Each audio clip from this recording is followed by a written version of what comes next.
আচ্ছা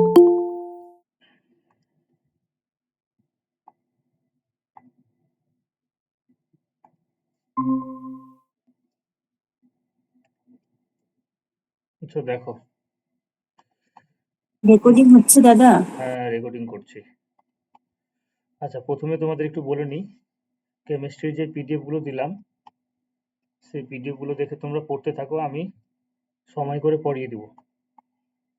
আপাতত ফিজিক্স এখান থেকে হচ্ছে হোক, আর কেমিস্ট্রি যে পিডিএফ গুলো ওটা জিস্ট করে করা আছে। হ্যাঁ, কনসেপ্ট গুলো আমাদের এখান থেকে শিখতে হবে কিছু কিছু জায়গায়, যেগুলো কেমিস্ট্রির তুমি যদি ম্যাথ বলো তাহলে ম্যাথ কিন্তু ওখান থেকে হবে না। ম্যাথের জন্য তোমাকে এখানেই আসতে হবে, এখান থেকে অনলাইন ক্লাসগুলো আমাদেরকে ফলো করতে হবে। আর তার জন্য আমাদের 9-10 এর বই থেকে সমস্ত ম্যাথ গুলো কিন্তু করে নিতে হবে, যেগুলো যেগুলো দরকার। কিন্তু অনলাইনের যদি বলি, আমরা অনলাইনের যে কোশ্চেন গুলো যেগুলো ম্যাথ বাদ দিয়ে, সেই কোশ্চেন গুলো আমরা ওখান থেকেই করে নেব। আচ্ছা, প্রথমে আজকে আমরা যে টপিকটা পড়ছি আলোর চ্যাপ্টার, এবং অনেক বড় একটা চ্যাপ্টার, মিনিমাম 2 থেকে 3টে ক্লাস তো লাগবেই। ধরো অনেক কিছু আছে, ম্যাথও করতে হবে আলো চ্যাপ্টার থেকে। তো প্রথমে আমরা আলো সম্পর্কে জেনে নেব যে আলো অ্যাকচুয়ালি কি। বলো, আলো কি? এটা কি 10 এর বই আছে? হ্যাঁ, এটা ক্লাস 10 এর বই থেকে তোমরা পেয়ে যাবে। ক্লাস 10 এর বই তোমরা যদি পারো তাহলে নতুন বইটা নেবে, তাহলে বেশি সুবিধা হবে। হ্যাঁ, নতুন বইটায় অনেক কিছু অ্যাড করেছে, যে জিনিসগুলো কিন্তু দরকার। আমি যখন 1 বছর আগে পড়াতাম তখন ওই সমস্ত জিনিস কিন্তু দেয়নি, যেগুলো আবার অন্যান্য বই থেকে তোমাদের যাদেরকে পড়াতাম তার অন্যান্য বই থেকে কপি করে দিতে হতো ওদেরকে। তো এখন নতুন বইয়ে যেগুলো দিয়ে দিয়েছে এটুকু পড়লে এনাফ, আর দরকার নেই। অনেক অনেক কিছু আছে, অনেক ইনফরমেশন আছে। তা প্রথমে আমরা বলবো যে আলো হচ্ছে এক ধরনের শক্তি। এই শক্তিটা এমন একটা শক্তি, যে শক্তিটা কি হচ্ছে তোমার নিজে অদৃশ্য থেকে অন্য কিছুকে কিন্তু দৃষ্টিগোচর করতে আমাদের সাহায্য করছে, অন্য কিছুকে দেখতে সাহায্য করছে, তাহলে হচ্ছে এক ধরনের শক্তি। তোমরা টোটাল শক্তি 8 ধরনের শক্তি পড়েছো। টোটাল 8 ধরনের আমরা শক্তি পড়বো। শক্তি চ্যাপ্টার তো আমরা কার্যক্ষমতা শক্তি পড়লাম, সেখানে 8 ধরনের শক্তির কথা আমরা বলেছিলাম। আচ্ছা, কার্যক্ষমতা শক্তি তো আমাদের কমপ্লিট হয়ে গেছে, তাই না? ম্যাথ হয়ে গেছিল। হ্যাঁ, হ্যাঁ। আচ্ছা, তোমাদের বলেছিলাম যে বলগতির ম্যাথ বাকি আছে হ্যাঁ, বলছিল। হ্যাঁ, বলগতির কিছু ম্যাথ বাকি আছে, ওগুলো আমি করিয়ে দেবো। তোমাদের এই উদাহরণে দেখবে, কার্যক্ষমতা শক্তির উদাহরণে বেশ কিছু ম্যাথ করে দেওয়া আছে। আমি কয়েকটা ম্যাথ করিয়েছিলাম। তো ওই ম্যাথ গুলো একটু করে নিও, যে অঙ্কগুলো ছেড়েছি সেই অঙ্কগুলো একটু করে নিও। তোমাদের যে যে অঙ্কগুলো এবার তোমাদের বুঝতে অসুবিধা হবে সেই অঙ্কগুলো আমি করিয়ে দেবো, কারণ কার্যক্ষমতা শক্তি থেকে ম্যাথ পাবে, তাপ থেকে ম্যাথ পাবে, বলগতি থেকে ম্যাথ পাবে, আলো থেকেও ম্যাথ পেতে পারো। তো এই চ্যাপ্টার গুলো কিন্তু আমাদের করে নিতে হবে। এমনকি ইলেকট্রিসিটি থেকে 2019 থেকে যদি পরীক্ষা আমরা ধরি, 19, 20, 21, তোমাদের যে এনএম জিএনএম হলো, জানি না 21 থেকে হচ্ছে মনে হয়। তো 21, 22, 23 ইলেকট্রিসিটি থেকে কিন্তু কোনো রকম কোনো কোশ্চিন ছিল না এই বছর। সেটা আমি টার্গেট করছি যে ইলেকট্রিসিটি থেকে কোশ্চিন আসলেও আসতে পারে। আলুর পরে তাপ করে নিব, তাপের পরে যদি হয় সম্ভব হয় তাহলে ইলেকট্রিসিটি করে নেব। তো এখানে বলেছে আলো হচ্ছে টোটাল 8 ধরনের শক্তি আছে। এবার 8 ধরনের কি শক্তি সব আমরা পড়েছি, তার মধ্যে আলোক শক্তি এক ধরনের শক্তি। আমরা পড়েছিলাম যে শক্তিকে সৃষ্টি বা বিনাশ করা যায় না, শুধু শক্তিকে এক রূপ থেকে আমরা আরেক রূপে পরিবর্তন করতে পারবো। মহাবিশ্বে মোট শক্তির পরিমাণ ধ্রুবক এবং অপরিবর্তনীয়, একটা কনসেপ্ট আমরা পড়েছিলাম এরকম। তো এখানে প্রথমে দেখো, এখানে ফার্স্ট যেটা লাইন এখানে বলেছে, কয়েকটা লাইন আগে একটু রিডিং করে নিই। বলছে আমরা জানি যে একটি সমান্তরাল দর্পণে একগুচ্ছ সমান্তরাল আলোকরশ্মি আপতিত হলে এরা এরা সমান্তরাল রশ্মিগুচ্ছ হিসাবে প্রতিফলিত হয়। তাহলে আমাকে ফার্স্ট যেটা জেনে নিতে হবে যে প্রতিফলন জিনিসটা কি। প্রতিফলন, প্রতিফলনকে আমরা দুই ভাগে ভাগ করব, একটা হচ্ছে নিয়মিত প্রতিফলন, একটা হচ্ছে নিয়মিত, আর একটা হচ্ছে বিক্ষিপ্ত। এবার যেটা নিয়মিত প্রতিফলন, সেই প্রতিফলনে কিন্তু প্রতিবিম্ব তৈরি হয়। নিয়মিত প্রতিফলনে কিন্তু প্রতিবিম্ব তৈরি হয়, প্রতিবিম্ব তৈরি হয়। কিন্তু বিক্ষিপ্ত প্রতিফলনে কিন্তু প্রতিবিম্ব তৈরি হয় না। আচ্ছা, নিয়মিত প্রতিফলনটা কেমন? যে ধরে নাও একটা মসৃণ তল আছে, এবং এই মসৃণ তলে এখানে আমি কোনো একটা বস্তু রাখলাম। এই বস্তুর এখান থেকে একটা আলোক রশ্মি এলো, এবং এখান থেকে একটা আলোক রশ্মি এলো। এই রশ্মিটা এইভাবে গেল এবং এই রশ্মিটা এইভাবে গেল। এই যে দুটো রশ্মি যাবে এখান থেকে যদি সমান্তরাল ভাবে আসে, দেখো দুটো রশ্মি এখান থেকে একটা এসছে, এখান থেকে এখান থেকে এসছে, তাহলে ঠিক মানে আমি ধরে নাও এখানে এ লেখা আছে, এখানে বি লেখা আছে, তাহলে এখানেও কিন্তু এরকম ভাবে লেখাটা উঠবে এ এবং বি, এবং এটা কিন্তু কি হবে এরকম ওই অবজেক্টেরই একটা প্রতিবিম্ব এখানে তৈরি হবে, ওই অবজেক্টের এখানে একটা প্রতিবিম্ব তৈরি হবে নিয়মিত প্রতিফলনে। তাহলে নিয়মিত প্রতিফলনে কিন্তু প্রতিবিম্ব তৈরি হয় এবং প্রতিফলনের যত সব সূত্র সেই সমস্ত সূত্রগুলো মেনে চলবে। প্রতিফলনের সূত্র মানে কি? প্রতিফলনের সূত্র হচ্ছে গিয়ে কোন একটা রশ্মি যদি প্রতিফলক তলে পড়ে তাহলে যেই বিন্দুতে পড়বে সেই বিন্দুতে আমরা কি করবো একটা অভিলম্ব টানবো, যেই বিন্দুতে পড়বে সেই বিন্দুতে আমরা যদি একটা অভিলম্ব টানি তাহলে এই যে অভিলম্বটা, অভিলম্বের সাথে এই কোণটা, অভিলম্বের সাথে যে কোণটা উৎপন্ন করবে সেটাকে আমরা আপতন কোণ বলি বা ইনসিডেন্ট রে, আপতন কোণ, আপতন কোণ। আর এইভাবে যে রশ্মিটা চলে গেল এখানে যে প্রতিফলন কোণটা উৎপন্ন হলো এটাকে আমরা বলবো প্রতিফলন কোণ। এই দুটো কোণ সবসময় কিন্তু সমান হবে, আপতন কোণ এবং প্রতিফলন কোণ কিন্তু ইকুয়াল হবে, সমান হবে। দুটো আপতন কোণ যদি 30 ডিগ্রি হয় তাহলে প্রতিফলন কোণও কত হবে? 30 ডিগ্রি হবে। এটা নিয়মিত প্রতিফলনের ক্ষেত্রে হয়। তাহলে বিক্ষিপ্ত প্রতিফলনের ক্ষেত্রে কি প্রতিবিম্ব কেন তৈরি হচ্ছে না? এবং বিক্ষিপ্ত প্রতিফলনে কি এই যে সূত্র যেটা আছে এই সূত্রটা কি মেনে চলে? হ্যাঁ, বিক্ষিপ্ত প্রতিফলনেও কিন্তু মেঝেটা অমসৃণ আছে। বিক্ষিপ্ত প্রতিফলনে কিন্তু তোমার প্রতিফলনের যেটা সূত্র সেই সূত্র কিন্তু মেনে চলবে, কিন্তু প্রতিবিম্ব তৈরি হবে না, কারণ একটা রশ্মি এইভাবে পড়লো এবং সেটা দেখা গেল এইভাবে বেঁকে গেল, তার সাথে সাথে আরেকটা রশ্মি এখানে এরকম ভাবে পড়লো, সেই রশ্মিটা এরকম ভাবে বেঁকে চলে গেল, তাহলে যেই অবজেক্টটা এখানে ছিল, যে অবজেক্টটা এখানে ছিল তার প্রতিবিম্ব কিন্তু স্পষ্ট আমরা পেলাম না। সেই জন্য আমরা বলবো যে বিক্ষিপ্ত প্রতিফলনে কিন্তু প্রতিফলনের সূত্র মেনে চললো কিন্তু প্রতিবিম্ব তৈরি হবে না।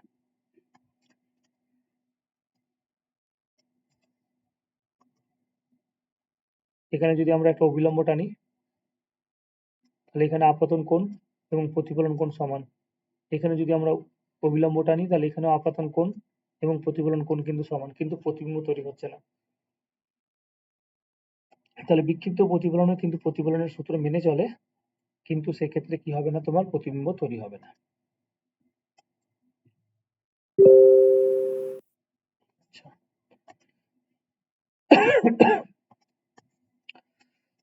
তা এখানে কি বলেছে একটু এবার পড়ে নি।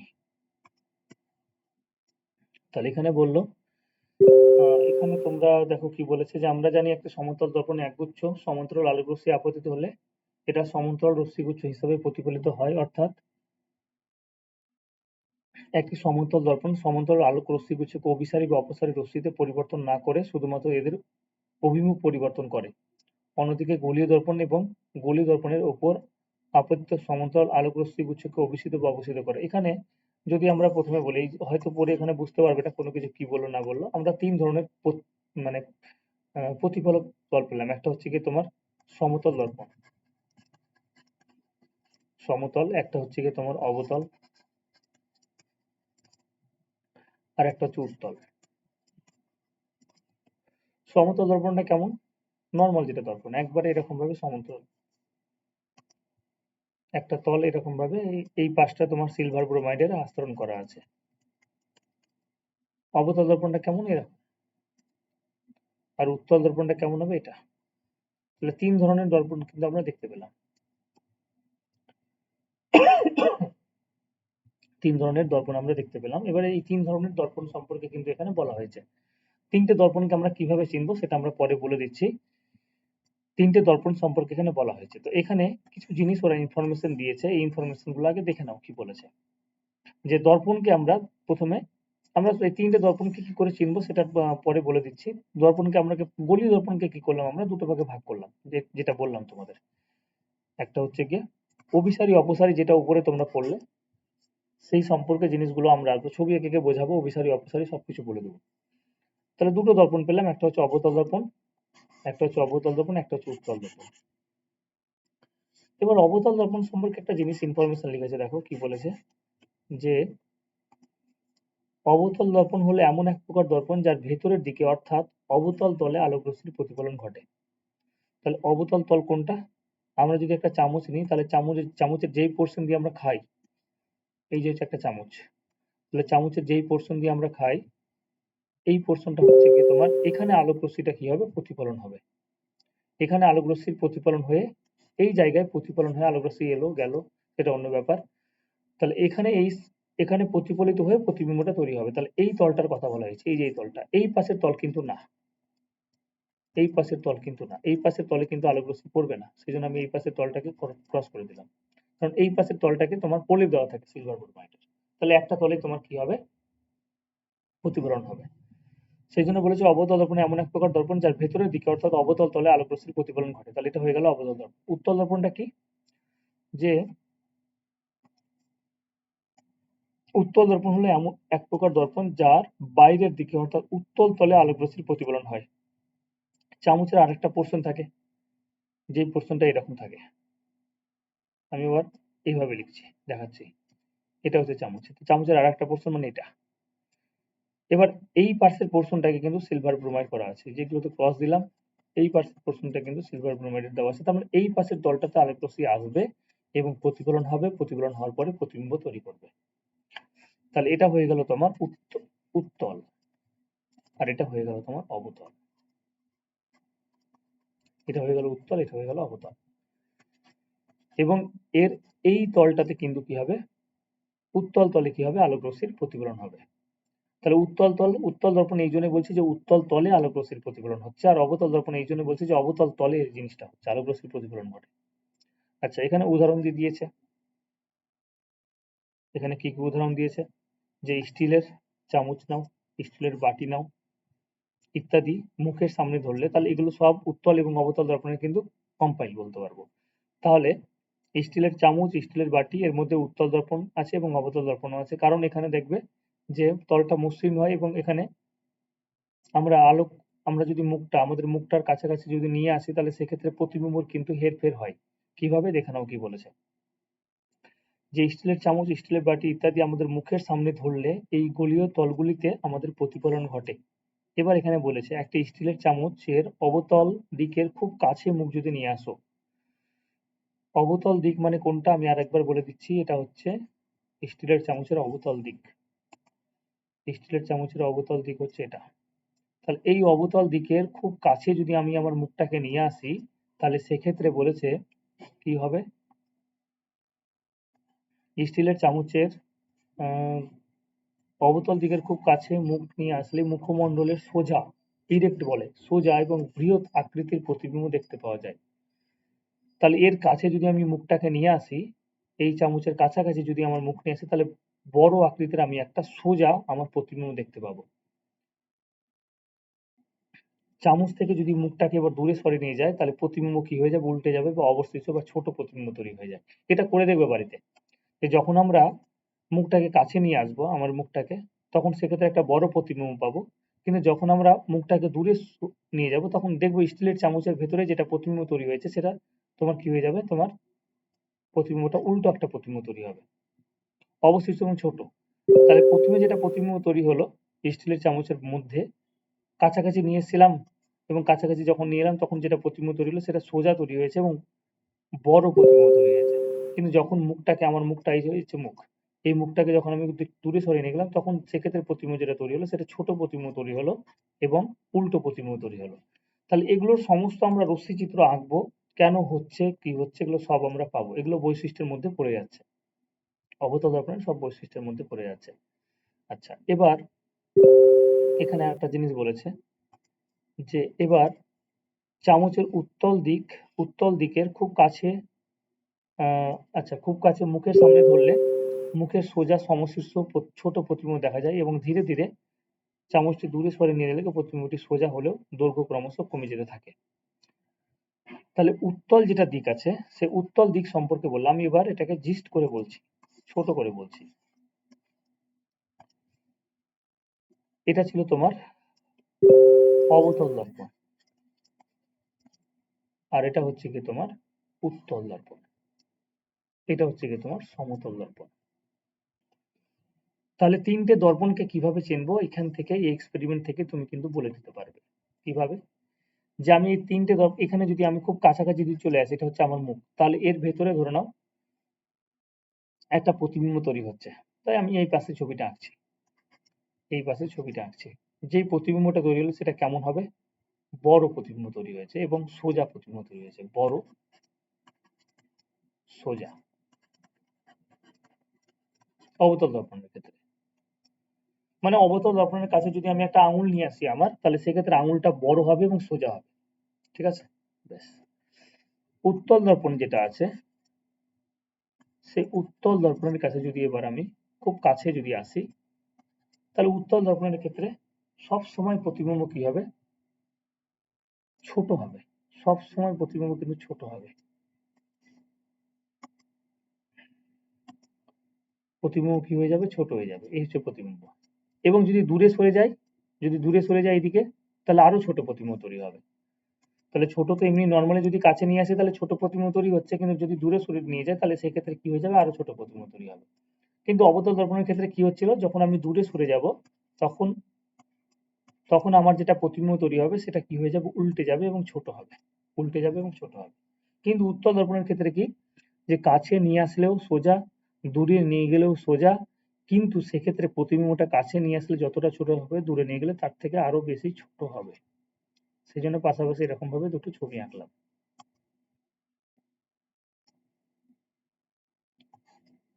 বেশ,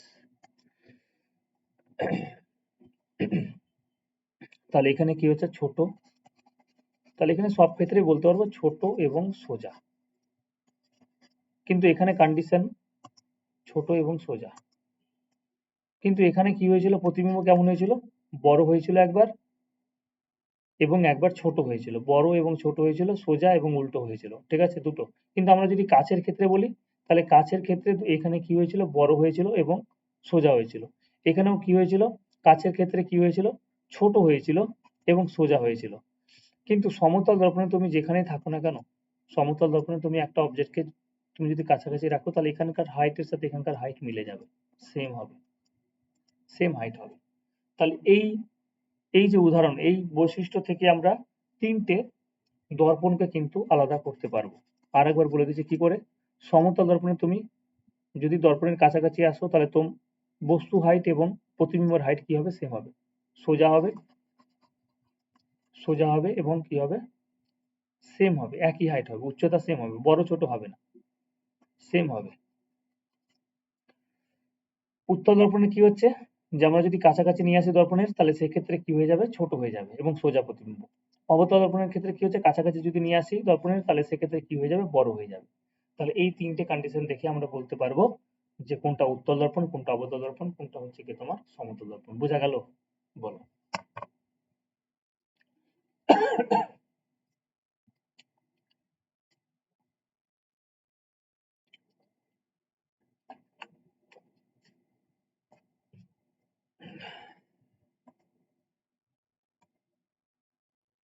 বনানী, আলিয়া, অনিন্দিতা, হ্যাঁ স্যার, বুঝতে পেরেছি। বাকিরা। হ্যাঁ। হ্যাঁ।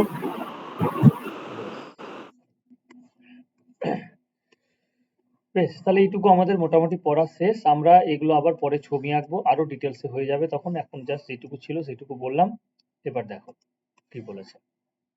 প্রত্যেকটা জায়গা একটু ভালো করে দেখে নিতে হবে, কারণ কোশ্চেন কোথা থেকে আসবে বলা কিন্তু খুব মুশকিল। একটু আমরা পড়ে নেবো ভালো করে। এবার একটা দর্পণ সম্পর্কে ওরা ডিটেলসে বলেছে যে একটা দর্পণের কি কি থাকতে পারে। যে কোনো দর্পণ আমরা নিয়ে নিই কেন, তাহলে এখানে যেটা ফোকাস করা হয়েছে সেটা হচ্ছে অবতল দর্পণ এবং উত্তল দর্পণ সম্পর্কে। একটা জিনিস মনে রাখবে যে আমরা অবতল দর্পণ যদি ভালো করে পড়ে নিই, অবতল দর্পণ যদি আমরা ভালো করে পড়ে নিই, তাহলে আমাদের উত্তল লেন্স কিন্তু পড়া হয়ে গেল, উত্তল লেন্স পড়া হয়ে গেল। অবতল দর্পণের যা যা বৈশিষ্ট্য আছে উত্তল লেন্সের সাথে সেম, শুধু কিছু কিছু জায়গায় নামটা একটু পরিবর্তন হয়ে যাবে। এখানে যেটা বক্রতা কেন্দ্র বলি, সেখানে এটা আমরা কি বলবো, 2f বলবো, আর কোনো কিছু না। সরি, বক্রতা ব্যাসার্ধ যেটা বলবো, এখানে আমরা যদি বক্রতা এখানে আমরা যেটা বক্রতা ব্যাসার্ধ বলবো সেটা এখানে 2f বলবো উত্তল লেন্সের ক্ষেত্রে, এবং এটা সেই জন্য দেখো আমি একটা সূত্র পেয়ে যাচ্ছি যে r সমান হচ্ছে 2f, আর কোনো কিছুই না। এবং এই সূত্র দিয়ে কিন্তু অঙ্ক হয়, এই সূত্র দিয়ে অঙ্ক হয়। এটা প্রমাণও করা যায়, কিন্তু ক্লাস 9 এ পড়লে তোমাদের প্রমাণ করে দিতাম। ওদের প্রমাণ আসে, মাধ্যমিকের পরীক্ষাও প্রমাণ আসে। উত্তল দর্পণ অবতল দর্পণের ক্ষেত্রে দেখাও যে r সমান হচ্ছে 2f, তো দেখানো যায়। কিন্তু তোমাদের প্রমাণ দরকার নেই, তোমাদের শুধুমাত্র সূত্র মনে থাকলেই হবে। তাহলে আমরা কি কি জিনিস পড়বো এবার দেখে নাও।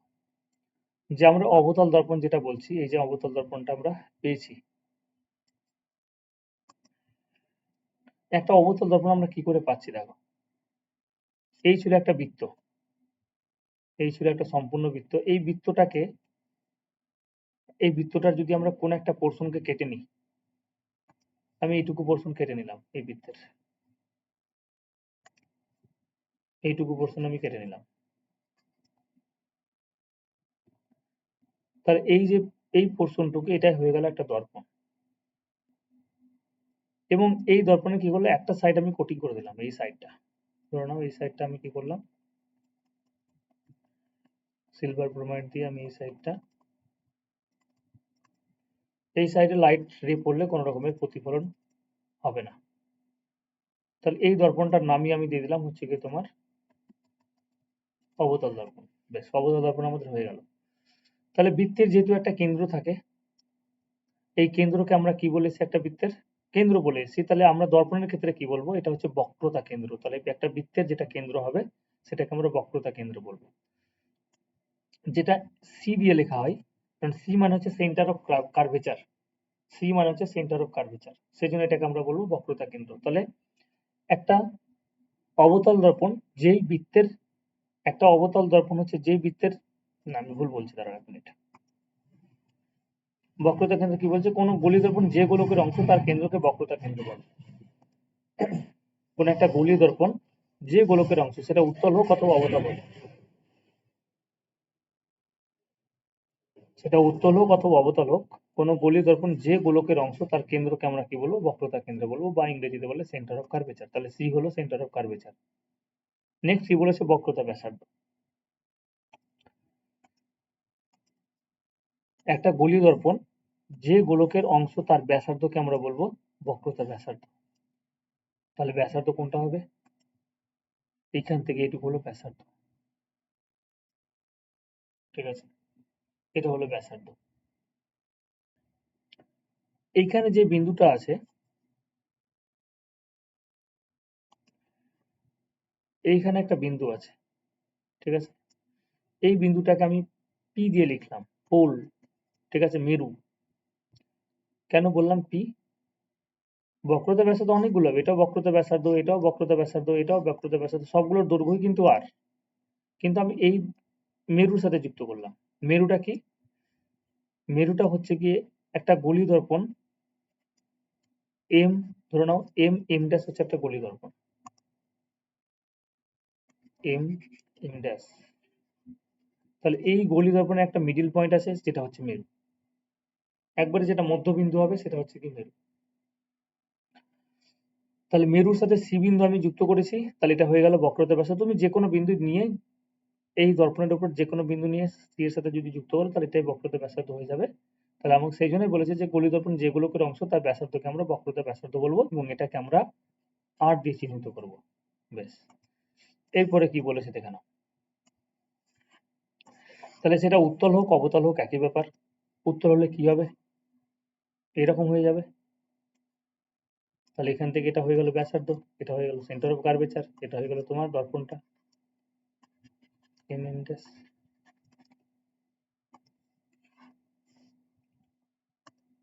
নেক্সট কি বলেছে দেখো,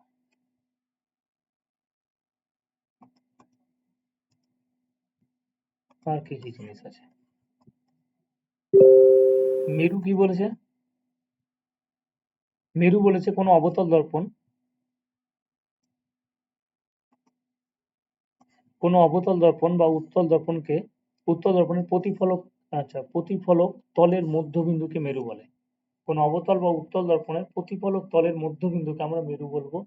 আমরা যেটুকু পর্যন্ত আলোক রশ্মিটা প্রতিফলিত হবে তার একবারে মধ্যবিন্দুকে, যে দেখো তার এই যে মধ্যবিন্দু, এই মধ্যবিন্দুটা কি হয়ে গেল, মেরু হয়ে গেল।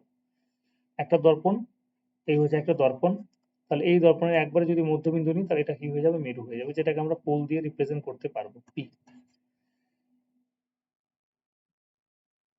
প্রধান অক্ষটা তাহলে কি, প্রিন্সিপাল অ্যাক্সিস যেটা বলে, প্রধান অক্ষ। আচ্ছা, এগুলো পড়ছি কেন? মেন কথা হচ্ছে এগুলো পড়ছি কেন, কারণ এগুলো না পড়লে তুমি ছবি আঁকতে পারবে না, সমস্ত কিছু মুখস্থ করলে তো মনে থাকবে না ফিজিক্সের, ছবি আঁকতে পারবো না। 2 নম্বর হচ্ছে গিয়ে কিছু কিছু জায়গায় 2 নম্বরের কোশ্চেন এমন ভাবে দিল যে তোমাকে 4টা অপশন দিয়ে দিল, এবং দর্পণ সম্পর্কে বলা হয়েছে এখানে, যে উত্তল দর্পণ কি, অবতল দর্পণের কি কি থাকতে পারে, উন্মেষটা বলতে কি বোঝো, মেরু বলতে কি বোঝো, তাহলে সেই জন্য সমস্ত জিনিস কিন্তু আমাকে একটু জেনে রাখতে হবে।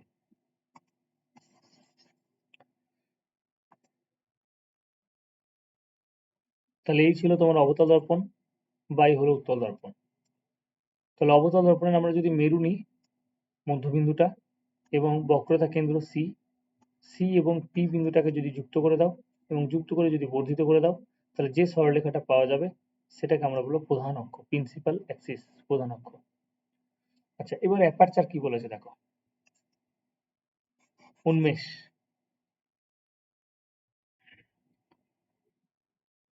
উন্মেষটা হচ্ছে কি কোনো কিছুই না, আমরা M M dash M dash যে আমরা অবতল দর্পণ নিয়েছিলাম, তাহলে এর এই পোর্শনটা আর এর এই পোর্শনটা যুক্ত করে দাও, তাহলে যে রেখাটা পাবো, যে দৈর্ঘ্যটা পাবো, তাহলে এই যে রেখাটা এম ড্যাশ, এই রেখাটাকে আমরা কি বলবো, উন্মেষ বলবো। ঠিক আছে, এটাই হচ্ছে দর্পণের উন্মেষ। এই উন্মেষের মাধ্যমে, যেমন আমাদের চোখের ক্ষেত্রেও কিন্তু একটা উন্মেষের কাজ করে। ঠিক আছে, আমরা কতটা পরিমাণে আলোক রশ্মি ভেতরে প্রবেশ করাবো, অ্যাপারচার কতটা পরিমাণে আলোক রশ্মি আমরা প্রবেশ করাবো, সেটা কিন্তু তোমার ওই উন্মেষের উপরে সেটা নির্ভর করবে। ছোট করবে, চোখকে ছোট করবে, বড় করবে, সামনের পোর্শনটাকে ছোট বড় করে কিন্তু তোমার কি হবে, আলোক রশ্মিটাকে ভেতরে প্রবেশ করানো হয়। আমাদের চোখের ক্ষেত্রে সেই একই জিনিস।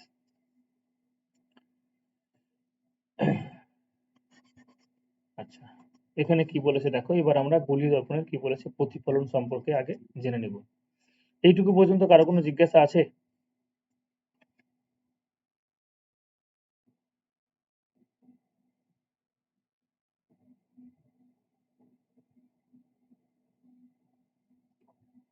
বেশ, তোমরা আশা করি তাহলে সবই বুঝতে পেরেছো।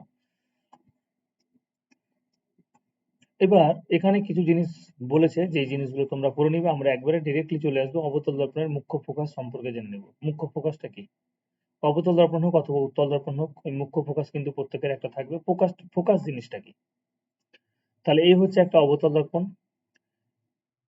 যেই অবতল দর্পণ, সি হচ্ছে সেন্টার অফ কার্ভেচার, পি হচ্ছে পোল, এটা হচ্ছে প্রধান অক্ষ, এটা হচ্ছে কি তোমার প্রিন্সিপাল অ্যাক্সিস। তাহলে এই অবতল দর্পণের ক্ষেত্রে আমি কয়েকটা রশ্মি নিলাম।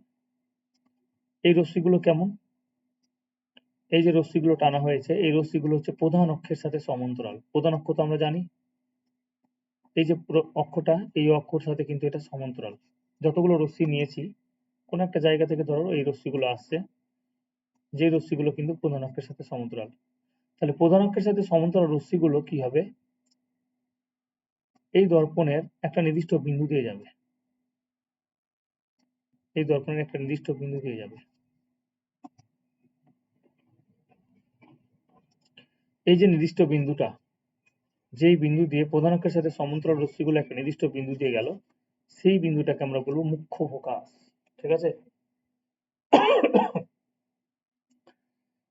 এটাকে আমরা বলবো, এই বিন্দুটা হয়ে গেল তোমার এফ, ক্যাপিটাল এফ, এটাকে আমরা বলবো মুখ্য ফোকাস। আচ্ছা, তাহলে এই বিন্দুর একটা নাম করলাম, সেটা হচ্ছে এফ। তাহলে পি এফ সমান হচ্ছে এফ, পি এফ সমান হচ্ছে কি তোমার এফ, আর পিসি যেটা, সেটা হচ্ছে আর, পিসি সমান হচ্ছে কি আর। আর এফ মানে কি, ফোকাস দূরত্ব, এফ মানে হচ্ছে ফোকাস দূরত্ব।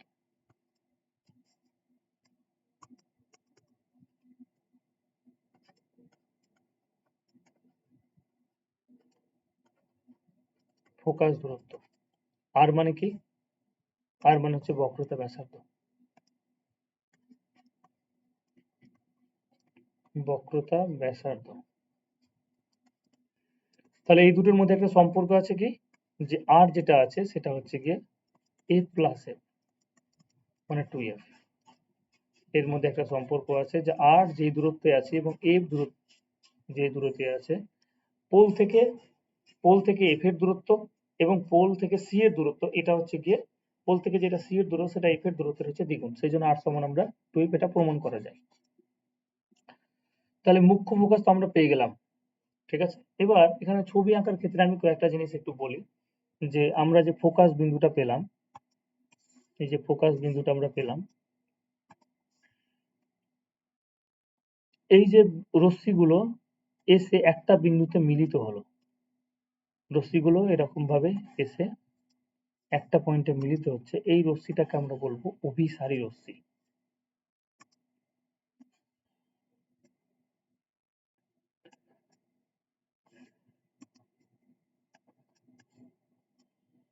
সি বিন্দু, এটা পি বিন্দু। তাহলে রশ্মিগুলো এরকম ভাবে আসছে এবং রশ্মিগুলো এসে কি হচ্ছে, পার্টিকুলার একটা পয়েন্টে মিলিত হচ্ছে। সমান্তরাল ভাবে যে রশ্মিগুলো আসছে সেটা কিন্তু পার্টিকুলার একটা পয়েন্টে গিয়ে প্রধান অক্ষের উপর একটা পয়েন্টে গিয়ে মিলিত হচ্ছে, এবং এই যে মিলিত হচ্ছে সেই জন্য আমরা কি করলাম, আমরা যদি এখানে একটা তল কল্পনা করি তাহলে তলের উপরে কি হবে, একটা বিন্দুতে মিলিত হচ্ছে। তাহলে সেই জন্য এই রশ্মিগুলোকে আমরা বলবো অভিসারী। অভিসারী, অভিসারী রশ্মি সমূহ, রশ্মি সমূহ।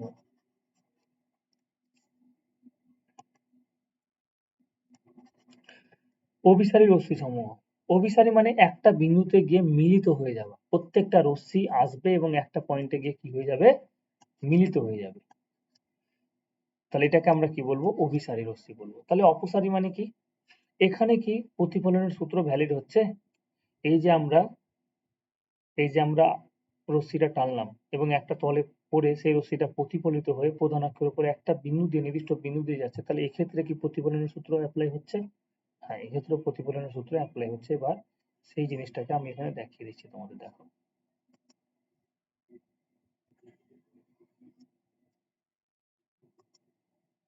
তোমাদের জাস্ট শুধুমাত্র এই যে জিনিসগুলো যেগুলো বলা হচ্ছে এই জিনিসগুলো মনে রাখতে হবে, অত ছবি টবি কোনো কিছু আঁকতে হবে না, আঁকলে আঁকতে পারো কিন্তু এত কিছু দরকার নেই, শুধু জিনিসগুলো মনে রাখতে হবে তাহলেই হয়ে যাবে। তাহলে এটা হচ্ছে প্রধান অক্ষ, পোল, সেন্টার অফ কার্ভেচার, এই বিন্দু ফোকাস বিন্দু। তাহলে একটা রশ্মি আমরা নিলাম, এই রশ্মিটা আমরা জানি যে প্রধান অক্ষের সাথে সমান্তরাল আছে, প্রধান অক্ষের সাথে সমান্তরাল রশ্মিগুলো কি হয়ে যাবে, তোমার ফোকাস দিয়ে যাবে, এটা আমাদের একটা সূত্রের মধ্যেই পড়ে যাচ্ছে। তাহলে ফোকাস দিয়ে গেল। এবার একটা জিনিস ভালো করে বোঝো, যে তাহলে এই যে যেই বিন্দুতে পড়ছে, ধরে নাও এখানে একটা পয়েন্টে পড়ছে, সেটা হচ্ছে কি M1 পয়েন্টে আলোক রশ্মিটা পড়ছে, দর্পণের একটা পয়েন্টে পড়ছে, সেটা হচ্ছে M1, বা আমি এটাকে বলবো T1 পয়েন্ট, T1 পয়েন্টে পড়ছে, এই বিন্দুটা হচ্ছে T1। তাহলে সেক্ষেত্রে আপতন কোণ এবং প্রতিফলন কি সেম হচ্ছে এখানে? তাহলে সেটা দেখানোর জন্য আমাকে লম্ব টানতে হবে কোন বিন্দুতে, T1 বিন্দুতে। তাহলে T1 বিন্দুতে লম্ব যেটা হবে, এটা একটা জিনিস মনে রেখে দাও, এটা থিওরেমের মধ্যে পড়ে। এই যে আমি এটা লম্ব নিলাম,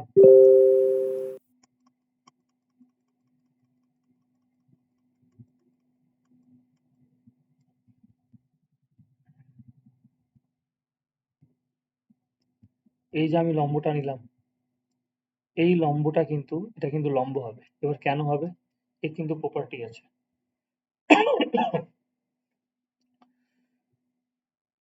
নিয়ম হচ্ছে গিয়ে কি, ধরে নাও এটা একটা বৃত্ত, তাহলে বৃত্তের কোন একটা বিন্দুতে তুমি স্পর্শ টেনে দাও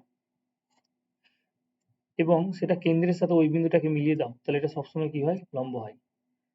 তার মানে আমরা কেন্দ্র থেকে যেখানে খুশি আমরা কি করব, একটা যদি আমি রেখা টেনে দিই এবং ওই বিন্দুতে যদি আমি স্পর্শ অঙ্কন করি, তাহলে সেক্ষেত্রে ওইটা কি হয়ে যাবে, ওই বিন্দুতে লম্বের কাজ করবে, এটা প্রমাণ করা যায়। এটা হচ্ছে 90 ডিগ্রি হবে। তার মানে এখানে যদি আমি একটা স্পর্শক অঙ্কন করি, তাহলে এখানে কি হয়ে গেছে, একটা অভিলম্ব হয়ে গেছে এটা, মানে এই কোণটা 90° এবং ওই বিন্দুতে এই কোণটা হচ্ছে 90°। ঠিক আছে, এবার তোমাকে যদি বলি তাহলে আপতন কোণ কোনটা, ওটা যেহেতু অভিলম্ব হয়ে গেছে তাহলে এটা হচ্ছে আপতন কোণ, যেটা হচ্ছে আই, এবং এটা হচ্ছে কি তোমার প্রতিফলন কোণ, যেটা হচ্ছে কি কত, আর, যেটা হচ্ছে কি তোমার আর।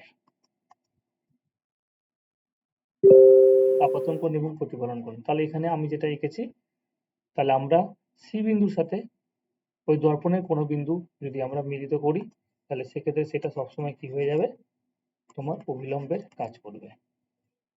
তাহলে এবং অবতল দর্পণের ক্ষেত্রে প্রধান অক্ষের সাথে সমান্তরাল রশ্মিগুচ্ছ যে বিন্দুতে মিলিত হচ্ছে সেটা ফোকাস বিন্দু, এবং এই যে রশ্মিগুলো, এই রশ্মিগুলো চৌবিসারি রশ্মি। কেন? কারণ এই রশ্মিগুলো একটা বিন্দু থেকে মিলিত হয়েছে, যেটাকে আমরা একটা পর্দায় ফেলতে পারবো। পর্দায় যেহেতু রশ্মিগুলোকে, এই যে প্রতিবিম্ব যেটা তৈরি হবে, সেই প্রতিবিম্বটাকে আমরা পর্দায় কিন্তু ফেলতে পারবো। ঠিক আছে, তাহলে এটাকে আমরা বলবো, সেই জন্যই এটা হয়ে যাবে তোমার অভিসারী রশ্মিগুচ্ছ। তাহলে অপসারী জিনিসটা কি? তাহলে অপসারীটা দেখে নাও।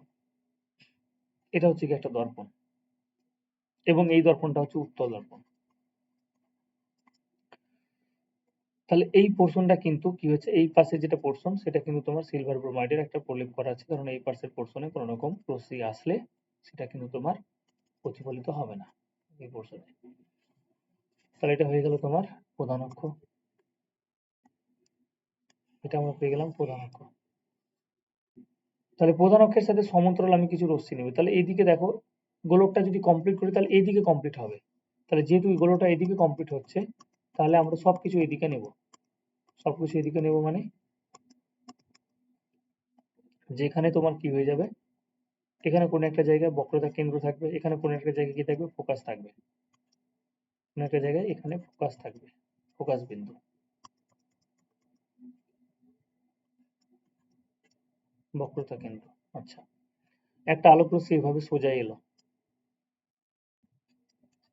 তাহলে প্রধান অক্ষের সাথে আমরা জানি যে প্রধান অক্ষের সাথে সমান্তরাল রশ্মিগুলো কি হবে, ফোকাস দিয়ে যায়। কিন্তু এখানে, এখানে দেখো ফোকাস দিয়ে যাওয়ার কোনো অপশন নেই তোমার এখানে, কারণ এটাই তো প্রতিফলক তল। তাহলে এটা যদি প্রতিফলক তল হয় তাহলে আলোক রশ্মিটা কিভাবে চলে যাবে, এরকম ভাবে চলে গেল। আলোক রশ্মিটা তোমার কি হয়ে যাবে, ধরো এইরকম ভাবে সোজা বেরিয়ে গেল আলোক রশ্মিটা।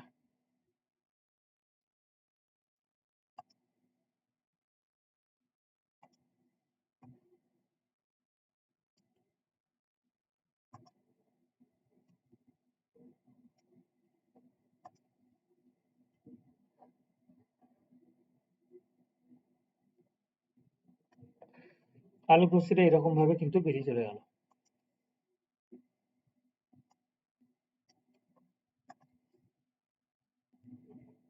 এরকম ভাবে একটা আলোক রশ্মি এলো এবং এরকম ভাবে বেরিয়ে চলে গেল। তাহলে নিশ্চয়ই কোনো একটা জায়গা থেকে,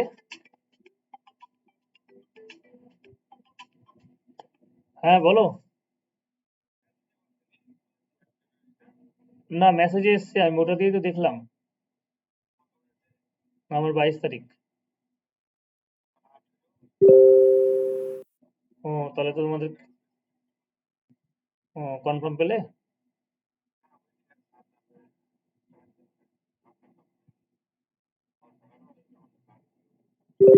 আচ্ছা,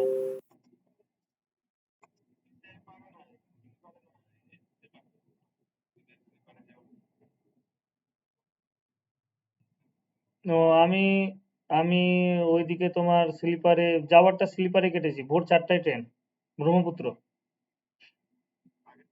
হ্যাঁ, একদিন আগে যাচ্ছি, কারণ ভোর, না আমার তো 22 তারিখ, আমি 21 তারিখ ভোর 4টায় উঠছি, 21 তারিখে পৌঁছে যাচ্ছি 1টায়।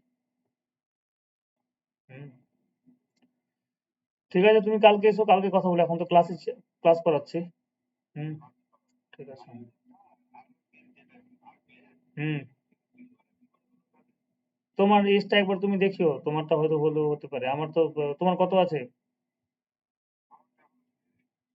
তাহলে দেখো তোমার হয়ে যাবে হয়তো। তো তোমার আজকে আর করতে পারবো না। এনার্জি থাকবে না। কালকে করে নিবে তুমি। রেজিস্ট্রেশনও করতে পারবো না, এনার্জি নেই, ঘুমিয়ে যাবো। আরে তুমি লেখো RRB মালদা, লেখো তাহলেই পেয়ে যাবে। আচ্ছা ঠিক আছে, আমি তোমাকে বলছি, ক্লাস নিয়ে তারপর তোমাকে বলছি। ঠিক আছে।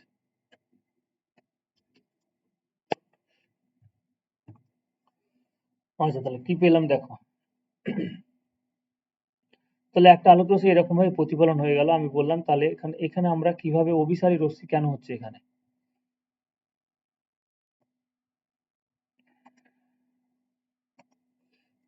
এই রশ্মিটা যেটা এটা দিয়ে গেল, আমি একটু আগে বললাম যে আমরা যদি সেন্টার অফ কার্ভেচারের সাথে যেই বিন্দুতে মিলিত হয়েছে রশ্মিটা, সেটা যদি যুক্ত করে দিই, যে বিন্দু থেকে প্রতিফলিত হয়ে গেছে সেটা যদি যুক্ত করে দিই, তাহলে আমরা এরকম পাবো। এটা কি হয়ে যাবে, অভিলম্বের কাজ করবে। এটা তোমার অভিলম্বের কাজ করছে। তার মানে এই কোণটা হচ্ছে আপতন কোণ, সরি এই কোণটা হচ্ছে আপতন কোণ আই, আর এই কোণটা হচ্ছে প্রতিফলন কোণ, এটা সমান। কিন্তু যখন আমরা দেখব প্রতিবিম্ব, যখন দেখব তখন দেখব যে কোন একটা জায়গা থেকে সরে সরে আসছে প্রতিবিম্বটা, কোন একটা জায়গা থেকে প্রতিবিম্বটা সরে সরে আসছে, এবং সেই বিন্দুটা হচ্ছে কোনটা, সেটা হচ্ছে এই বিন্দু, এই যে এই জায়গা থেকে প্রতিবিম্বটা কেমন হবে, এই জায়গা থেকে তোমার সরে সরে আসবে। মানে এই জায়গা থেকে দেখবো যে এই বিন্দু থেকে তোমার প্রতিবিম্বটা আসছে কোন একটা, যেটাকে তুমি কি করতে পারবে না, পর্দায় ফেলতে পারবে না।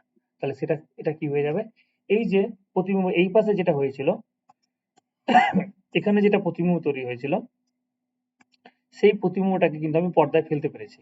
এখানে যেটা প্রতিবিম্ব তৈরি হলো, ধরে নাও এখানে একটা ডট আছে যারই প্রতিবিম্ব এখানে তৈরি হলো, ঠিক আছে, এফ দিয়ে যাচ্ছে, ঠিক আছে, মানে ধরে নাও ফোকাসে একটা প্রতিবিম্ব তৈরি হচ্ছে, তাহলে এখানে প্রতিবিম্বটা আমি কি করতে পারবো, পর্দায় ফেলতে পারবো। কিন্তু এখানে কি যে প্রতিবিম্বটা তৈরি হবে, সেই প্রতিবিম্বটা এই ফোকাস থেকেই আসবে, ঠিক আছে, কারণ সমান্তরাল রশ্মিগুচ্ছ যদি হয় তাহলে সেটা ফোকাস থেকেই আসে। কিন্তু ওখানে ফোকাসে গিয়ে মিলিত হবে, আর এখানে ফোকাস থেকে মনে হচ্ছে যেন আসছে রশ্মিটা, যেটা আমাদের সমতল দর্পণের ক্ষেত্রে আমরা দেখি, যে আমরা যখন আয়নার সামনে বসি তখন দেখি যে আয়নার ভেতরে একজন কেউ বসে আছে, মানে আমারই একটা প্রতিরূপ বসে আছে যেটা ভেতরে আছে, ভেতর থেকে সরে সরে আসছে, যেটাকে তুমি টাচ করতে পারবে না, যেটাকে তুমি ফিল করতে পারবে যে ভেতরে আছে, এবং যেটাকে তুমি পর্দায় ফেলতেও পারবে না। একবারে তোমারই অবিকল একটা প্রতিবিম্ব ওখানে তৈরি হচ্ছে, তার মানে এটা হচ্ছে অসৎ প্রতিবিম্ব। তাহলে যখন কোনো প্রতিবিম্ব কোনো একটা জায়গা থেকে সরে সরে আসবে, মনে হচ্ছে যে ভিতর থেকে আসছে, তখন সেটাকে আমরা কি বলবো, অসৎ প্রতিবিম্ব বলবো, এবং সেটাকে আমরা পর্দায় ফেলতে পারবো না। তাহলে উত্তল দর্পণে কি হচ্ছে, অসৎ প্রতিবিম্ব তৈরি হচ্ছে, এবং অসতের জন্য আমরা কি বলছি, অপসারী। অসতের জন্য বলছি অপসারী রশ্মিগুচ্ছ। অনেকগুলো যদি রশ্মি আমরা নিই, এরকম অনেকগুলো তুমি যদি রশ্মি নাও, তাহলে সবগুলো রশ্মি কি হবে, ফোকাস থেকে এরকম সরে সরে আসবে বলে মনে হচ্ছে। তাহলে এই যে এটাকে এখান থেকে ফোকাসের কনসেপ্ট এলো, আর এখানেও কি হচ্ছে, সে একই জিনিস, যে অনেকগুলো রশ্মি যদি নাও, এই রশ্মিগুলো কি হয়ে যাবে, ফোকাস থেকে মিলিত হবে। তাহলে এখানে মিলিত হচ্ছে, ওখানে ফোকাস থেকে আসছে, সেই জন্য এটাকে আমরা কি বলবো, একটাকে অভিসারী বলবো আর একটাকে বলবো অপসারী রশ্মি। তাহলে এটা হচ্ছে অবতল দর্পণ, এখানে সৎ প্রতিবিম্ব তৈরি হয়, কিছু কিছু জায়গায় অসৎ প্রতিবিম্ব তৈরি হয়, একটাই কেস আছে যেটা আমরা পরে বলছি, এবং সেই জন্য এখানে আমরা কি বলবো, অভিসারী। অভিসারীর কনসেপ্টটা আসছে যে সমান্তরাল তুমি যদি রশ্মিগুচ্ছ নাও, তাহলে একগুচ্ছ সমান্তরাল রশ্মিগুচ্ছ নিলে সেটা ফোকাস দিয়ে যাচ্ছে, একটা পয়েন্টে মিলিত হচ্ছে, সেই জন্য এটাকে আমরা বলবো অভিসারী। সৎ সৎ প্রতিবিম্ব তৈরি হলে সেটা অভিসারী আমরা হিসাবে ধরছি। আর উত্তল দর্পণের ক্ষেত্রে কি হচ্ছে, একগুচ্ছ সমান্তরাল রশ্মিগুচ্ছ কি হবে, মনে হবে যেন কোনো একটা বিন্দু থেকে আসছে, তাহলে সেক্ষেত্রে দর্পণে প্রতিফলিত হওয়ার পরে মনে হবে যে কোনো একটা বিন্দু থেকে আসছে, সেই জন্য এটাকে আমরা কি বলবো, অপসারী রশ্মিগুচ্ছ, এবং এক্ষেত্রে এটাকে বলে, এক্ষেত্রে যেটা প্রতিবিম্ব তৈরি হবে সেটা হচ্ছে অসৎ প্রতিবিম্ব। বলো এইটুকু ক্লিয়ার হলো কিনা।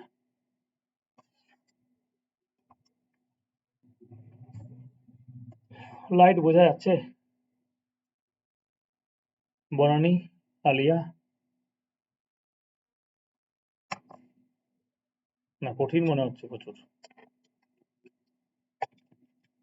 এই লেন্স গুলো এগুলো দিয়ে কি কোনো কোশ্চেন আসবে নাকি আবার? হুম, আর এগুলো বলছি একবারে বেসিক জিনিস, এগুলো থেকেও কোশ্চেন আসতে পারে। কোশ্চেন আসবে মানে কি, অভিসারী অপসারী থেকে আসতে পারে, অভিসারী মানে কি, অপসারী মানে কি। হুম, মানে লেন্সের এরকম ছবি দিয়ে যেমন যেভাবে এটা কিন্তু আমরা এখন পর্যন্ত লেন্স করছি না, এটা কিন্তু দর্পণ করছি। হ্যাঁ, ছবি তো আসবেই। ছবি দিয়ে একটা কোশ্চিন থাকবে। তোমরা যদি প্রিভিয়াস ইয়ারের কোশ্চিন দেখো তাহলে তোমরা দেখবে যে আমাদের কিন্তু কোশ্চিন এসেছে, ছবি দিয়ে কিন্তু কোশ্চিন এসেছে। ছবি দিয়ে বলতে তোমার ছবি দিয়ে একটাই ছবি দিয়ে ছিল, সেটা আমি বলে দিচ্ছি, কিন্তু তোমাকে বলে দিবে যে দর্পণের এই জায়গায় কোন একটা বস্তুকে বসানো হলো, তাহলে সেক্ষেত্রে প্রতিবিম্বর আকার, প্রতিবিম্বের বৈশিষ্ট্যটা চাইবে, প্রতিবিম্ব কেমন হবে, সৎ হবে, অসৎ হবে, না কি হবে, ছোট হবে না বড় হবে, এরকম কোশ্চিন আসতে পারে। বেশ, তাহলে আমাদের এটা এগুলো কমপ্লিট হয়ে গেল। জেনে রেখো গুলো তোমরা দেখে নিও, আমি তবু একবার বলে দিচ্ছি। ফোকাস তলটা কি, যে ফোকাস তল বললাম দাদা যেগুলো পাঠিয়েছো পিডিএফ ওগুলো কিসের? দেখিনি যদিও। ওটা হচ্ছে তোমার কেমিস্ট্রি। আচ্ছা ওইগুলো করলে হয়ে যাবে? হ্যাঁ হ্যাঁ হ্যাঁ, ওগুলো করলেই তোমার হয়ে যাবে। আর আমি তো রসায়নে তোমাদের অঙ্কগুলো করিয়ে দেবো, ঠিক আছে, ওইটুকু করলে এনাফ। আর দুটো ক্লাস লাগবে, আমি ওই দুটো ক্লাস করে নিই, তারপর তোমাদের করিয়ে দেবো। আচ্ছা, জেনে রেখোতে কি বলেছে দেখে নাও, যে আপতিত আলোর বর্ণের ওপর গলি দর্পণের ফোকাস দূরত্ব নির্ভরশীল। এখানে বলেছে যে আপতিত আলো যেটা আসছে সেই আলোর বর্ণের ওপর গলি দর্পণের ফোকাস দূরত্ব নির্ভরশীল। তার মানে আচ্ছা, ফোকাস দূরত্ব নির্ভরশীল। আর একটা কি নির্ভরশীল নয়, সরি আমি এখানে ভুল বলছি, তাই তো বলছি। এটা কোথায় কোথায় এখন হারিয়ে যায়, আগে দেখতে পেতাম স্পষ্ট। কোন একটা দর্পণ যদি আমি নিই তাহলে সেই দর্পণের অবশ্যই দুটো জিনিস ফিক্সড হয়ে গেল, সেন্টার অফ কার্ভেচার ফিক্সড হয়ে গেল, ফোকাস দূরত্ব ফিক্সড হয়ে গেল। যেটা কোন ধরনের কালার আসছে তার উপরে কিন্তু, সেটা লাল, নীল, সবুজ, হলুদ, কোন ধরনের কালার আসছে তার উপরে কিন্তু আমার ফোকাস দূরত্ব যেটা সেটা কিন্তু নির্ভর করবে না, ফোকাস দূরত্ব নির্ভরশীল নয়। ঠিক আছে, তাহলে এটা এখান থেকেও কিন্তু কোশ্চেন দিতে পারে, খুব ইম্পর্টেন্ট একটা লাইন, যে আপাতত আলোর বর্ণের উপরে কিন্তু গলি দর্পণের ফোকাস দূরত্ব নির্ভরশীল নয়। এটা তো নিজের একটা গলি দর্পণের নিজস্ব একটা বৈশিষ্ট্য ফোকাসটা। আচ্ছা, তারপরে হচ্ছে গিয়ে একটা গলি দর্পণকে যদি আমি জলে নিমজ্জিত করলে তার ফোকাস দূরত্ব অপরিবর্তিত থাকে, তাহলে একটা গলি দর্পণে তুমি উপরে নাও আর জলের ভেতরে নাও, তাহলে সেক্ষেত্রে কি হয়ে যাবে, ফোকাস দূরত্ব আগে যেটা ছিল পরেও সে একই জিনিস থাকবে। খুব সুন্দর কোশ্চেন, এখান থেকে কিন্তু কোশ্চেন আসতে পারে। ফোকাস তল কি, যে ফোকাসের যেই বিন্দু দিয়ে রশ্মিগুলো যাচ্ছে, যে বিন্দু দিয়ে রশ্মিগুলো যাচ্ছে, বা একটা রশ্মি এলো এবং রশ্মিটা প্রতিফলিত হয়ে গেল, এবং ধরে নাও প্রতিফলিত হয়ে গেল, তো সেটা আমি কি করলাম, কোন একটা জায়গায় প্রতিবিম্ব তৈরি হচ্ছে, আমি কি করলাম, ফোকাস বিন্দুতে একটা তল কল্পনা করছি। তাহলে ফোকাস বিন্দুতে তুমি যদি একটা তল কল্পনা করো তাহলে সেটাই কি হয়ে যাবে, ফোকাস তল হয়ে যাবে। ফোকাস বিন্দুতে একটা তল কল্পনা করে সেটাকে আমরা বলবো ফোকাস তল। ব্যাস, এইটুকু তোমরা রিডিং করে নিও, এগুলো থেকে কোশ্চেন খুব একটা আসবে না।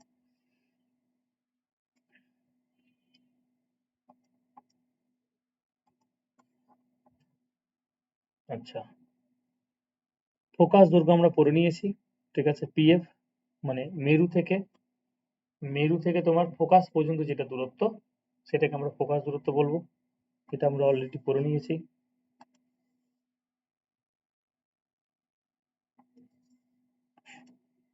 বেশ, এইটুকু জিনিস পড়ার দরকার নেই, এটুকু জিনিস পড়ে তোমাদের কোনো লাভ হবে না, দরকার নেই এটা।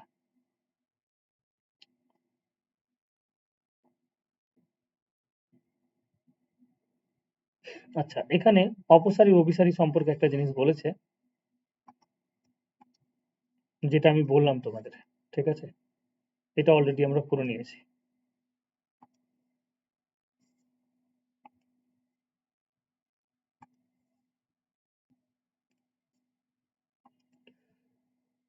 অপসারী রশ্মিগুচ্ছ অবতল দর্পণের মুখ্য ফোকাস থেকে ওই দর্পণে কি বলেছে, অপসারী রশ্মিগুচ্ছ অবতল দর্পণের মুখ্য ফোকাস থেকে ওই দর্পণে প্রতিফলিত হওয়ার পর প্রধান অক্ষের সমান্তরাল নির্গত হয়। অভিসারী রশ্মিগুচ্ছ উত্তল দর্পণের মুখ্য ফোকাস দিয়ে ওই দর্পণের উপর প্রতিফলিত হওয়ার পর প্রধান অক্ষের দিয়ে সমান্তরাল আচ্ছা দেখো এখানে কি বলছে, অভিসারী হোক অথবা অপসারী রশ্মিগুচ্ছ হোক, দুটোর ক্ষেত্রে আমরা কি বলবো, যে কোন একটা রশ্মি যদি ফোকাস দিয়ে যায়, একটা রশ্মি যদি কোনো সময় ফোকাস দিয়ে যায়, তাহলে ফোকাস দিয়ে গেলে সেই রশ্মিটা অবশ্যই কি হয়ে যাবে, প্রধান অক্ষের সাথে সমান্তরালভাবে যাবে। তাহলে এই রশ্মিটা এইভাবে এলো, এখানে পড়লো, তাহলে এইভাবে গেল, যেটা হচ্ছে প্রধান অক্ষের সাথে সমান্তরাল। একটা রশ্মি ধরে নাও, এটা হচ্ছে ফোকাস, এই বরাবর দেখে মনে হচ্ছে আসছে,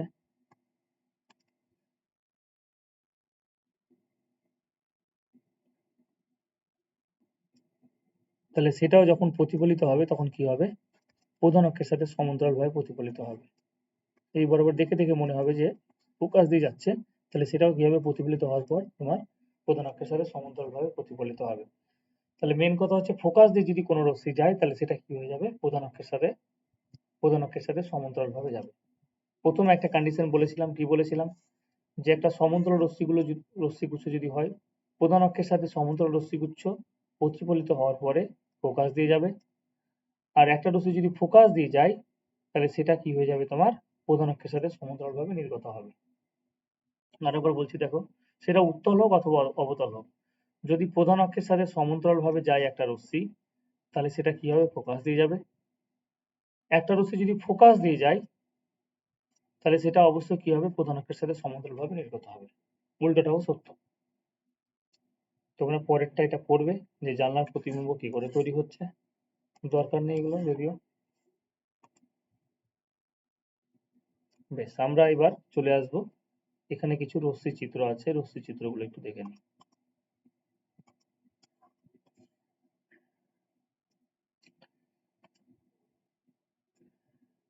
তার মধ্যে থেকে একটা জিনিস আমরা অলরেডি পড়ে নিয়েছি, সেটা হচ্ছে গিয়ে, দেখো তোমাদের এক্সট্রা করে পড়ার দরকার না, আর সমান হচ্ছে 2f, ব্যাস এইটুকু জানলেই হলো। উপেক্ষিক রশ্মিটা আমরা একটু দেখে নেব কি বলেছে। তার আগে এখানে যে আমরা যে অঙ্কন করব, তো অঙ্কন করার জন্য আমাদের কি কি দরকার, অঙ্কন করার জন্য আমাদের কি কি লাগবে, তিনটে পয়েন্ট দেওয়া আছে দেখো এখানে তোমাদের। একটা হচ্ছে গিয়ে যেটা বলে দিলাম, সেটা উত্তল হোক অথবা অবতল হোক, আমরা যতগুলো অঙ্কন করব সেগুলো উত্তল দর্পণের ক্ষেত্রে, অবতল দর্পণের ক্ষেত্রে অথবা উত্তল লেন্সের ক্ষেত্রে অঙ্কন করব, কারণ অবতল দর্পণ এর ক্ষেত্রে সমস্তগুলো আমি চিত্র অঙ্কন করব, উত্তল দর্পণের ক্ষেত্রে অঙ্কন করব না। কারণ উত্তল দর্পণের ক্ষেত্রে একটাই বৈশিষ্ট্য, তুমি যেখানে রেখে দাও না কেন প্রতিবিম্ব কি হয়ে যাবে, অসৎ হয়ে যাবে এবং ছোট হবে।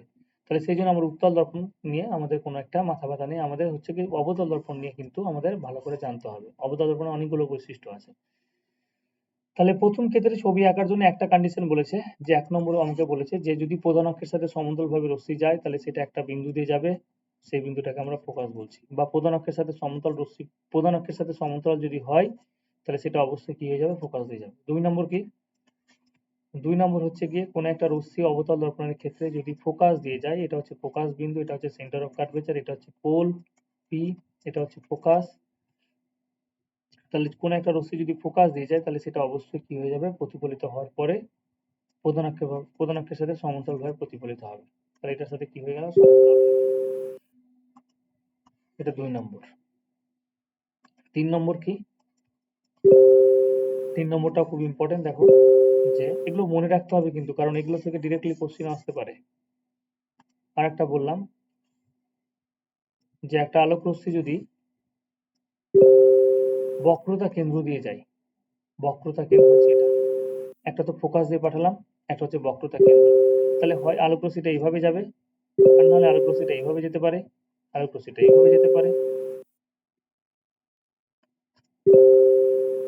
তাহলে যে কোনো ভাবে যেতে পারে। তাহলে একটা আলোক রশ্মি যদি তোমার বক্রতা কেন্দ্র দিয়ে যদি যায় তাহলে সেটা অবশ্যই কি হয়ে যায়, তো আওয়াজ কেন করছে,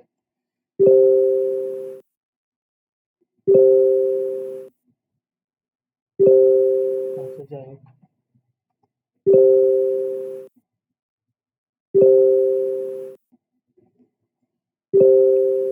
এই আওয়াজটা শুরু হয়ে গেল, যাই হোক দেখে নাও। এটা একটা আলোক রশ্মি যদি বক্রতা কেন্দ্র দিয়ে যায় তাহলে সেই আলোক রশ্মিটা অবশ্যই কি হয়ে যাবে, তোমার বক্রতা কেন্দ্র দিয়ে গেলে তাহলে বক্রতা কেন্দ্র দিয়ে তোমার ফিরবে। একটা আলোক রশ্মি যদি বক্রতার কেন্দ্র দিয়ে যায় তাহলে সেই আলোক রশ্মিটা বক্রতার কেন্দ্র দিয়ে ফিরবে। তাহলে এই তিনটে হচ্ছে প্রপার্টি। কেন এরকম হচ্ছে? কারণ দেখে নাও, একটা আলোক রশ্মি, এটা হচ্ছে কি তোমার আপতিত একটা রশ্মি, আর যে বিন্দুতে আপতিত হলো সেই বিন্দুতে আমি কি করলাম, একটা অভিলম্ব টানলাম। এটা হচ্ছে আপতন কোণ, এটা হচ্ছে কি তোমার প্রতিফলন কোণ, এটা হচ্ছে প্রতিফলন কোণ। এবার আপতিত রশ্মিটা যদি এরকম ভাবে আসে, অবিলম্ব বরাবরই যদি আসে, তাহলে সেই রশ্মিটা অবিলম্ব বরাবরই ফিরে যায়। তাহলে এখানে অবিলম্ব কোনটা কাজ করে? এখানে অবিলম্ব যেটা কাজ করছে সেটা হচ্ছে কি তোমার বক্রতা কেন্দ্রের সাথে তুমি দর্পণের যে কোনো বিন্দু নিয়ে নাও কেন, সেটা অবিলম্বের কাজ করছে। আবার শুরু হয়ে গেল, ছাড়ো। বক্রতা কেন্দ্রের সাথে আমরা যদি যে কোনো বিন্দু, দর্পণের উপরে যে কোনো বিন্দু আমরা অ্যাড করি না কেন, সেটাই অবিলম্বে কাজ করবে। সবই হচ্ছে অবিলম্ব। তাহলে এই অবিলম্ব বরাবর যদি কোনো রশ্মি যায়, তাহলে অবিলম্ব বরাবরই তোমার ফিরে আসবে। অবিলম্ব বরাবর যদি কোনো একটা রশ্মি যায়, তাহলে অবিলম্ব বরাবরই ফিরে আসবে। তাহলে এটা হচ্ছে বক্রতা কেন্দ্র যদি হয়, তাহলে এই বরাবর রশ্মি গেলে এই বরাবর ফিরে আসবে। এটা যদি এই বরাবর কোনো একটা রশ্মি যায়, তাহলে সেই রশ্মিটা এই বরাবর ফিরে আসবে। সেটা যদি এই বক্রতা কেন্দ্র এই বরাবর যায়, তাহলে কি হবে, এই বরাবর ফিরে আসবে। তাহলে এই হচ্ছে কি তোমাদের তিনটে প্রপার্টি। এই তিনটে প্রপার্টি দিয়ে আমরা সমস্ত ছবি অঙ্কন করব। আচ্ছা, আজকে আর পড়াবো না, বুঝলে, গলার অবস্থা ভালো নয়, ব্যথা করছে প্রচুর। তোমরা এক কাজ করো, কালকে যদি সম্ভব হয়, কালকে কি স্যার পড়াবেন? কালকে আমি রাত্রে ফাঁকা আছি, তাহলে 1 ঘন্টা পড়াবো তোমাদের রাত্রিবেলা, বা সন্ধ্যাবেলা পড়ে নাও 1 ঘন্টা, 6টা থেকে। শোনা যাচ্ছে? হ্যাঁ, ঠিক আছে, করে নিব। হুম, কালকে একটু পড়ে নাও 1 ঘন্টা, তাহলে আলোর চ্যাপ্টারটা অনেকটা এগিয়ে যাবে। আর যে পিডিএফ গুলো তোমাদের দিলাম, সেই পিডিএফ গুলো পড়তে থাকো। আমি মাঝে মধ্যে ওই জিনিসগুলো তোমাদের একটু পড়িয়ে দিব।